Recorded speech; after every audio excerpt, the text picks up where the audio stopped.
Hello, model railroad enthusiast. I'm Walt, and welcome to WaltWorld.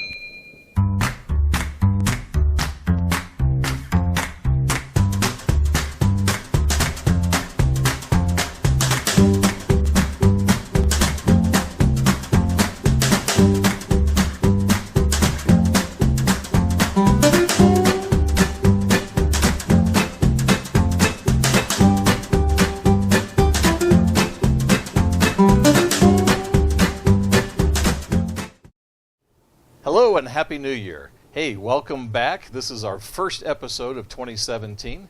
Took a much needed break to enjoy time with the family and the holidays and such. And if you remember, just before Christmas, we loaded a bunch of new episodes. But had a much deserved break and enjoyed actually doing a little building in the basement of the future train room, so that was good.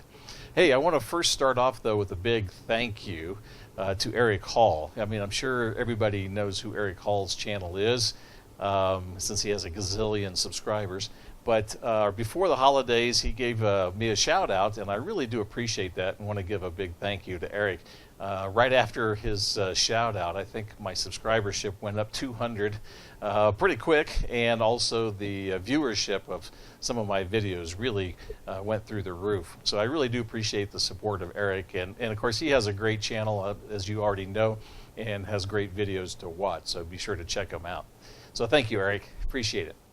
So as we start the new year, I thought we would do something a little bit different. I've been doing a little bit of track planning and putting some ideas together for my new layout. Now that the train room is still not quite there, but at least it's starting to appear, and so it won't be too distant future that I can actually be thinking about laying some track. So I started putting together some plans, and I thought that I would share some of my planning and some of my ideas with you at this stage, and appreciate any feedback or comments or ideas that you might have, or things that maybe I forgot. So let's get started. So in talking about the plans and requirements for my new layout, I kind of followed a process that a lot of people do, is kind of break down your requirements into the must and the wants. Like what you need to have on the layout versus, the nice to have kinds of things. So I'm going to start with my must list. And the first item on my must list for me is it has to be fun for me. This is my hobby, and I got to make sure that this remains fun. So that's my number one must. But it's going beyond just okay, well, what's fun for me, because what's fun for me may be different, obviously, than what's fun for you. So I did sit down and kind of think through the hobby and model railroading and what I like about it and how I define fun. So here's my short list, not extensive, but here's my short list of things that I find fun. First off is the variety. I like the fact that you can spend a few hours here on model building, and then you can go do bench work, you can do wiring, you can do scenery. I mean, there's so many different aspects. There's research and history. I mean, there's all sorts of different aspects, operations of this hobby, that to me, that variety makes this a really fun hobby. My second fun item on this list, I'm sure, is unique to me and probably not fun for other people, but to me, doing the bench work is actually fun because I do have a shop and I enjoy doing woodworking. And so from that background and woodworking for me is the hobby as well, I look forward to doing the bench work, so I put that on my fun list. Prototypical operations is next on my list, and that would not have been on my list a few years back. My last layout was really kind of a standard, just build a loop railroad and just watch the trains run, and I never really got into prototypical operations. But in the last few years I have been exposed to it and actually enjoyed getting more into it. And so as I design my new layout, I'm thinking about doing prototypical operations at some point, and so therefore I put that on my fun list. I'm looking forward to doing more of that. Building structures, I do enjoy the modeling, and I like building the kits and doing builds and that type of thing. So building all the different structures is on my list. And then kind of along with that, I like creating scenes and vignettes and details. I like detailing the models and adding details to the railroad, and thinking through all the different things that you can add. So that aspect of the hobby I do enjoy. And then to come along with that, I put down animations and lighting effects. I like surprising guests. You know, you come to a model railroad and you know that the railroad is animated. That's the one thing that you do count on. But I kind of like, you know, having extra lighting in buildings, and I like putting some animated scenes together. You know, through different techniques that to me that is kind of a fun part of the hobby that I've enjoyed recently. And then finally on my fun list, and this again is not an exhaustive list, are the videos on YouTube. I've enjoyed the last couple of years just posting some YouTube videos and episodes, and I really do appreciate all the subscribers and comments that people provide. And so to me, I put that on my fun list. As I said, this is not an exhaustive list, and you know, and there's all aspects of the hobby that I do enjoy, but this to me are some of the things that, you know, I find fun about it. So I just wanted to explain that to you. So that was number one on my must list, was fun for me. Number two on my must list is that it needs to fit the layout room and the space available. I do have a large basement, but I'm not going to end up, you know, making the railroad the entire basement, and I've defined a space that is to me reasonable for a layout that I want, and therefore it has to fit within the confines of that, just to be realistic. So that's number two. And then number three, kind of along the side of that, is that it needs to fit my available time and budget, in that, again, this is a hobby, this isn't my livelihood. I have a lot of other duties and things that I'm interested in and hobbies as well. So it has to be able to kind of fit, quote, my lifestyle. If you know, I could easily, you know, do a 3,000 square foot layout in my entire basement if I took up my entire basement.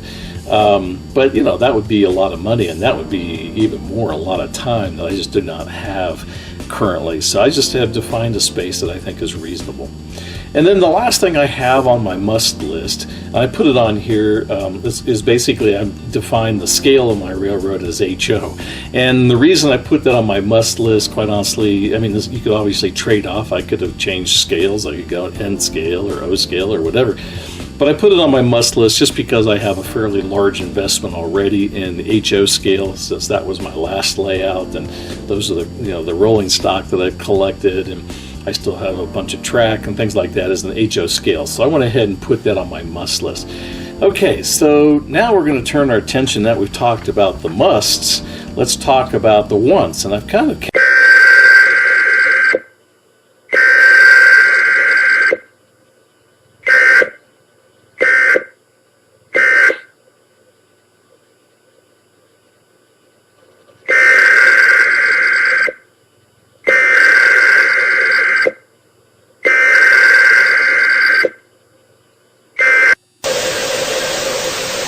to introduce our newest addition to the Springfield Fire Department, Sparky the Fire Dog. Fire truck as well.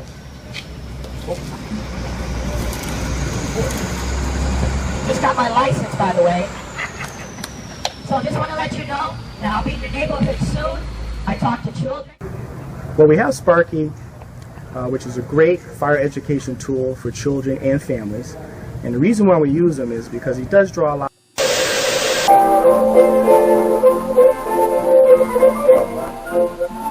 To sing out in front of his house, where he could see a big mountain. Whenever he sang there, his voice went all the way to the mountain, struck it, and bounced right back to Sparky.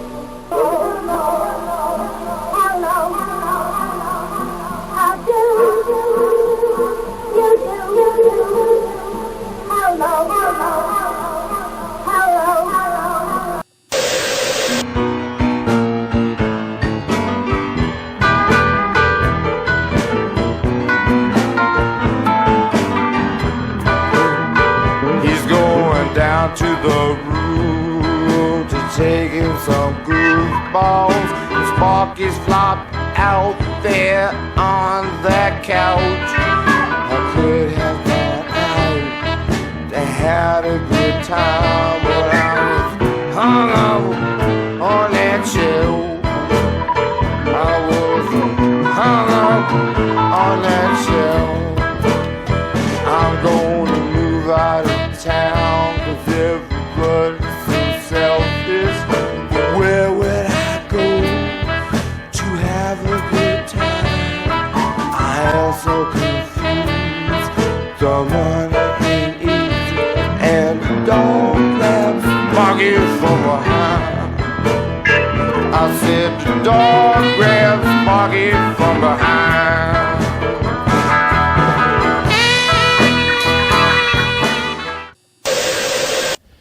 Welcome to Headline News. Our top story tonight is Sparky 107 has reached 600 subscribers. Yes, he has reached that major milestone. Congratulations. And if you haven't checked out his YouTube channel at Sparky 107, be sure to do that. You'll see lots of great model railroading videos that Sparky has there for you. You'll laugh, you'll cry, you'll kiss 10 minutes goodbye. So be sure to watch Sparky 107. Our next story tonight is about a cat that got caught up in a tree.